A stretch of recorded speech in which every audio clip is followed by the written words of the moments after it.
Hoje a gente está aqui com o Dr. Marcelo Kishman, que é o cardiologista da Clínica Com, e a gente vai falar um pouquinho sobre a avaliação cardiológica pré-cirurgia. Marcelo, conta pra gente qual que é a importância de uma pessoa passar em avaliação cardiológica, que não é só fazer os exames que o cirurgião pede, né?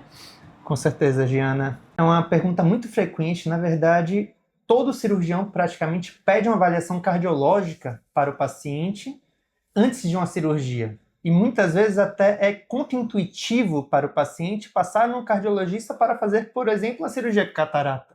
Mas essa avaliação é uma avaliação fundamental para o cirurgião e para a segurança do paciente. A avaliação cardiológica para o paciente que está fazendo uma cirurgia, a avaliação cardiológica de uma cirurgia não cardíaca, ela visa procurar indícios de doenças não conhecidas pelo paciente. Primeiro de tudo, as principais e mais graves complicações em cirurgias não cardíacas são complicações cardiovasculares. Ninguém gostaria de operar uma vesícula e ter um infarto, e morrer por conta de um infarto, por exemplo, na cirurgia. E esse risco a gente pode controlar se a gente identificar precocemente os fatores de risco. Então, costumo dizer que a avaliação cardiológica para a cirurgia não cardíaca é uma bela oportunidade para um check-up, para a gente identificar esses fatores de risco, controlar patologias que não estão controladas, controlar pressão, diabetes, e até mesmo após a cirurgia indo tudo bem, a gente já identificar outras doenças que o paciente tem que fazer segmento. Arritmias, risco de infarto, risco de AVC, insuficiência cardíaca. E também, quando a gente identifica uma doença grave que o paciente não sabia, a gente tem que controlar, às vezes, esse fator de risco e não realizar a cirurgia naquele momento.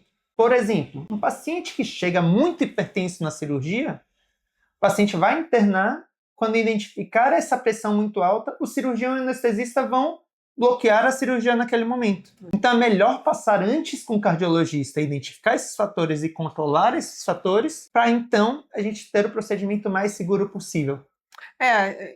O Marcelo tocou num assunto muito importante, né? Porque uma hipertensão arterial não controlada aumenta as chances da gente ter sangramentos durante a cirurgia. E esse é um risco que é prevenível, né? Com o controle adequado da pressão. Medicações que devem ser suspensas antes de cirurgia.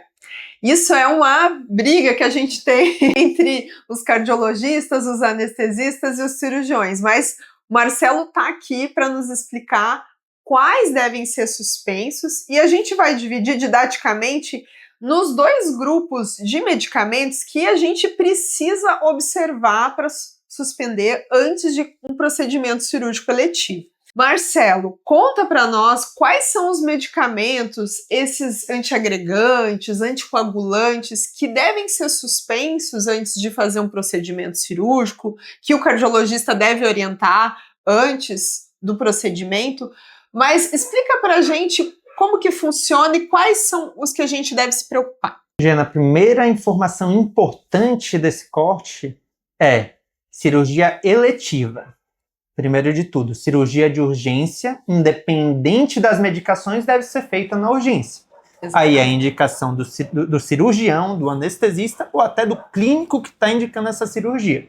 Agora, pensando nas cirurgias eletivas, a gente tem uma população cada vez mais idosa, população com doenças cardiovasculares, risco de AVC, que fazem uso de múltiplas medicações que aumentam o risco de sangramento. Existem diferentes classes dessas medicações. Existem os anticoagulantes e os antiagregantes plaquetários. De forma geral, os antiagregantes são usados nos pacientes com infarto, com stent, com risco de infarto. O primeiro grupo é o AS. Não é um grupo, é uma medicação. Essa é uma medicação super antiga, que é a base do tratamento de quase todos os pacientes que necessitam antiagregação. De forma geral, a gente só indica a suspensão do AS em cirurgia neurocirurgia e em cirurgia urológica, que são cirurgias que um sangramento pequeno pode causar uma lesão muito grande. Nesses casos, a gente suspende 7 dias antes do procedimento eletivo. Em outros tipos de cirurgia, Se o cirurgião fizer muita questão da suspensão, a gente tem que pesar o risco e o benefício para avaliar se suspendemos. O outro tipo de medicação, que são os inibidores de P2Y12, uma classe específica de antiagregante plaquetário, são basicamente 3 medicações que fazem parte desse grupo, que é o clopidogrel, o ticagrelor e o prasugrel. Clopidogrel é a medicação mais antiga, ticagrelor e prasugrel um pouco mais novas, com indicações específicas, geralmente em paciente pós-infarto, pós-colocação de stent. O clopidogrel são 5 a 7 dias, em média são 5 dias de suspensão. E a gente suspende para toda cirurgia eletiva, diferente do AS, que é apenas para neurocirurgia e urológica. O ticagrelor tem um tempo de suspensão semelhante ao clopidogrel, que é 5 dias também, enquanto que o prasugrel são 7 dias de suspensão para a cirurgia. Lembrar, sempre pergunte, consulte o seu cardiologista sobre a suspensão dessa medicação, porque o risco, se você está usando essa medicação, o risco para a suspensão às vezes é muito alto. Então temos que pesar sempre o risco-benefício de uma cirurgia em um paciente um uso dessas medicações e o risco de hematomas nesses casos. Outras medicações são os anticoagulantes, medicações indicadas em pacientes com arritmias, em história de trombose, paciente com AVC prévio associado à arritmia. Esses anticoagulantes são medicações que têm risco de sangramento muito maior. Então, de forma geral, em cirurgias eletivas, a gente suspende em todos os pacientes. Existem 2 grupos de anticoagulantes. O anticoagulante mais antigo, que é a varfarina, conhecida como Marevan. A varfarina, a gente sempre faz o controle do sangue do TP, que é a medida, o RNI, que é a medida da coagulação no sangue, que é alterada pelo Marevan. Então a gente geralmente suspende 5 dias antes, muitas vezes associando anticoagulante subcutâneo nesse período de suspensão, e antes da cirurgia eletiva a gente tem que ter uma medida de RNI normal ou próxima do normal para indicar essa cirurgia. Que são os anticoagulantes de ação direta, que não precisam da medida do RNI, que são a rivaroxabana, conhecida como Xarelto, a referência ao Xarelto, a pixabana, que é o Eliquis, a edoxabana, que é o Lixiana. Também existe a dabigatran, que é um pouco menos utilizada, mas está no mesmo grupo. A regra geral para essas medicações são 72 horas de suspensão antes do procedimento. Essas medicações, toda cirurgia a gente tem que suspender. Ainda sobre o tema de quais medicamentos devem ser suspensos antes de um procedimento cirúrgico, vamos falar dos medicamentos da moda, que são os análogos de LP1, que são as famosas canetas ou comprimidos emagrecedores. E a grande maioria desses pacientes, Marcelo, não contam para o cirurgião que eles estão tomando medicamentos para emagrecer e eles contam só para o anestesista. E aqui é um vídeo também para mostrar para vocês que a gente tem risco da gente não contar para o cirurgião o que a gente toma e a gente precisa sim suspender esses medicamentos antes de cirurgia, né, Marcelo? Com certeza. Primeiro, qual é a lógica de suspender essas medicações antes de cirurgias eletivas? Essas medicações retardam o esvaziamento do estômago, retardam o esvaziamento gástrico. Na hora da anestesia, o que pode acontecer? O paciente pode vomitar se a gente tem estômago cheio, o paciente vomita e broncoaspira. O paciente que foi fazer uma cirurgia plástica acaba com a pneumonia e pode morrer até por conta disso. Então, é uma medicação que a gente tem muita importância na suspensão e no tempo certo. Como eu falei, apenas em cirurgias eletivas. Para cirurgias de urgência, a gente tem formas de reduzir esse risco. Mas nas cirurgias eletivas, outro ponto importante é que essas medicações ficam muito tempo no sangue do paciente. O efeito delas residual é muito prolongado. Por exemplo, o famoso Ozempic, o Wegovy, que é a semaglutida, ou o próprio Rybelsus, que é a semaglutida via oral, ele fica com efeito residual até 21 dias. Tem paciente que chega, que usou essa medicação há mais de 15 dias e ainda tem um estômago cheio antes da cirurgia. Então, é um procedimento de maior risco. Então, a gente tem que suspender essa medicação 21 dias antes do procedimento pelos protocolos atuais. E a medicação que está mais na moda ainda que o próprio Ozempic é a tirzepatida, o Mounjaro, que é uma medicação excelente para a questão de perda de peso e controle de diabetes, porém também tem esse efeito de retardar o esvaziamento gástrico. E o efeito residual dela, de forma geral, é 15 dias. Então, Mounjaro são 15 dias. Resumindo, Ozempic, Wegovy, o que tiver semaglutida na fórmula, 21 dias. E a tirzepatida, 15 dias. Então, não esqueça de avisar o seu cirurgião que você está fazendo uso desses medicamentos para ajustar o dia da cirurgia com a suspensão do remédio. Importante, independe da dose. Exatamente. Marcelo, agora quem tem uma pergunta sou eu. Muitas vezes os nossos pacientes, enquanto a gente vai solicitar exames de avaliação pré-operatória, a gente acaba incluindo os exames de check-up cardiológico junto.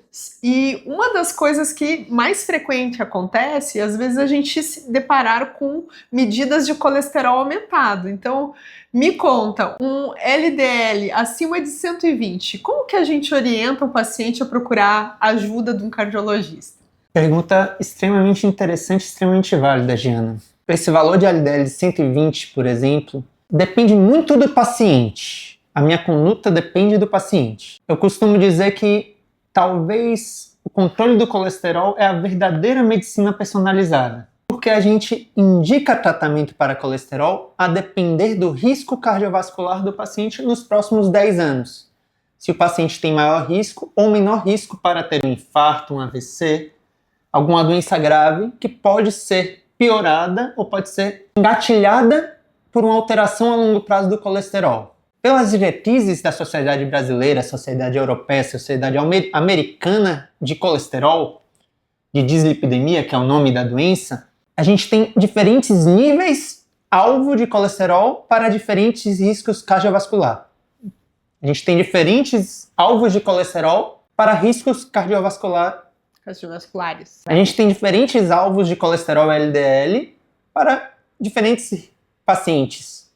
A gente tem diferentes riscos. Nosso alvo de colesterol é diferente para cada paciente, a depender do seu risco a longo prazo. E esse risco é calculado por meio de vários fatores. A gente pode jogar numa calculadora que já existe, que leva em consideração idade, doenças associadas como pressão alta, diabetes, se já teve evento cardíaco prévio, por exemplo, infarto, se já tem alguma placa de colesterol conhecida na coronária, na carótida, entre outros fatores são levados em consideração para esse cálculo.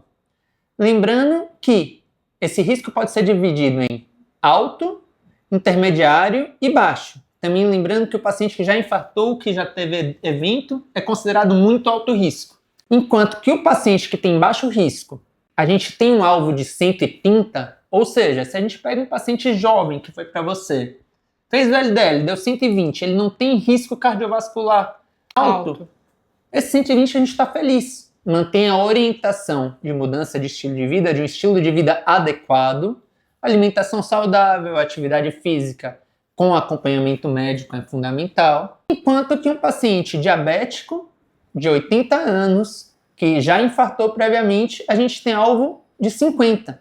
Então, esse mesmo valor de LDL de 120 para um paciente jovem pode estar perfeito, e para um paciente de alto risco, idoso, entre outros fatores de risco, pode estar muito acima da meta. E como a gente atinge essa meta? Quando necessário, além da mudança dietética, muitas vezes é necessário o uso das medicações que são as estatinas, que são as medicações utilizadas para o controle do colesterol, que são medicações antigas, seguras e inseguras, com a baixa taxa de efeito colateral. Todos os estudos dos últimos 20, 30 anos mostraram redução de evento cardiovascular e redução de mortalidade, que é o mais importante para a gente. Quando a gente está avaliando o paciente no consultório, a gente quer reduzir o risco que ele morra e a gente quer reduzir o risco que ele tenha um infarto ou um AVC que vai limitar a vida dele. Então essa avaliação é fundamental. Nossa, que aula, hein? Marcelo, agora a dúvida é minha. Muitas vezes no nosso consultório, a gente acaba pedindo, além dos nossos exames pré-operatórios, exames de check-up de rotina. E uma dúvida muito frequente é, por exemplo, um LDL de 120. Quando eu me preocupo com esse paciente e preciso direcionar para você. Eu sei que muda muito em relação às diretrizes de dislipidemia, a indicação de tratamentos. Eu queria que você explicasse para a gente, com alguns exemplos práticos, como isso modifica. Se você me passa um LDL de 120 de um paciente seu, eu não vou querer saber apenas o LDL dele, quero saber algumas características. Se a gente está pensando em um paciente diabético, idoso, que tem história familiar importante, uma pressão não controlada, a gente classifica esse paciente como alto risco cardiovascular, paciente com alto risco de infartar nos próximos 10 anos. Então a gente tem que ser mais agressivo no tratamento do colesterol desse nosso paciente. Então temos que ter um alvo de 70. Mas se a gente pegar um LDL de 120 num paciente totalmente diferente, paciente que foi para você por um motivo de check-up, tem 20 anos, saudável, sem nenhuma doença prévia, sem hipertensão, sem diabetes, ficamos muito mais tranquilos com o tratamento do colesterol desse paciente. Um nível abaixo de 130 já é mais do que o suficiente para a gente ficar tranquilo no longo prazo. Então, a depender do colesterol, a depender do paciente, a gente vai ter um tratamento diferente para cada grupo, para cada subgrupo. Marcelo, qual que é a pessoa que tem maior risco de infartar nos próximos 10 anos? Se você pudesse enumerar e descrever essa pessoa pra gente. É o paciente que mais me procura no consultório. A gente consegue prever o risco cardiovascular do paciente a longo prazo. E é exatamente esse o meu maior foco em consultório. Não que o paciente chegue doente, e sim que o paciente que comece a acompanhar comigo não fique com uma doença grave nos próximos anos. Para pensar em infarto, que é o principal paciente que me aparece, é o principal medo da população e talvez uma das principais causas de mortalidade, a gente tem que saber claramente quais são os fatores de risco para essa doença. O primeiro fator de risco mais importante, eu acho, a ser enumerado aqui, tabagismo. Paciente que fuma, independente da carga tabágica, independente há quanto tempo, já tem um risco muito aumentado de infartar nos próximos anos. A gente tem uma deposição maior de gordura na parede dos vasos, formação de placas de gordura. Além disso, diabetes é uma doença que deve ser vista com um olhar muito atento, não só pelo endócrino, não só pelo cardio, mas por todos os médicos e até pelo próprio paciente. Você ter diabetes é um fator de doença microvascular, é um fator de doença nos vasos. Ou seja, o risco de infarto AVC do paciente diabético, principalmente quando não controlado, é muito alto.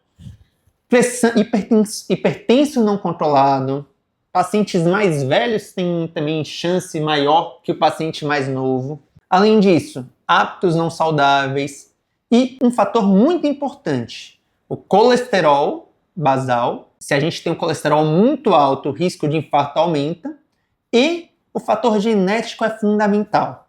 A história familiar no risco do infarto está muito presente. A gente vê muito paciente que não tem fatores de risco clássico, porém, na história da família, a mãe infartou com 60 anos, o pai com 55, todos os irmãos têm doença cardiovascular, têm alguma obstrução arterial.